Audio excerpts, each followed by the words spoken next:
రేచపల్లిలో పౌర హక్కుల సంఘం నేత పోగుల రాజేశాన్ని అరెస్ట్ చేశారు ఛత్తీస్గఢ్ పోలీసులు. రాజేశం భార్యను మధ్యలోనే కారు దింపేయడంతో పలు అనుమానాలు వ్యక్తం చేస్తున్నారు కుటుంబ సభ్యులు. కారుకు అడ్డుగా నిలబడిన కొడుకును సైతం పక్కకు నెట్టేశారంటూ ఆవేదన వ్యక్తం చేశారు. ఒక కేసు నిమిత్తం అరెస్ట్ చేశారని ధృవీకరించారు స్థానిక పోలీసులు. బలవంతంగా కొట్టుకుంటూ తీసుకొచ్చి జీబులు వేసుకొని వచ్చారు. నేను కూడా వస్తానంటే బలవంతంగా మన బట్టపల్లి సౌరాష్ట్ర దాకా తోలుకొచ్చి అక్కడ నూకేసిర్రు నన్ను.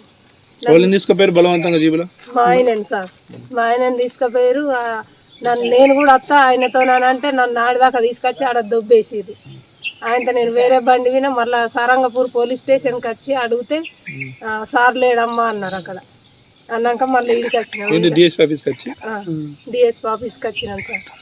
వచ్చి ఇక్కడ అడిగితే మాకు చెప్పిర్రు అని అంటారు కానీ మాకు నమ్మకం లేదు.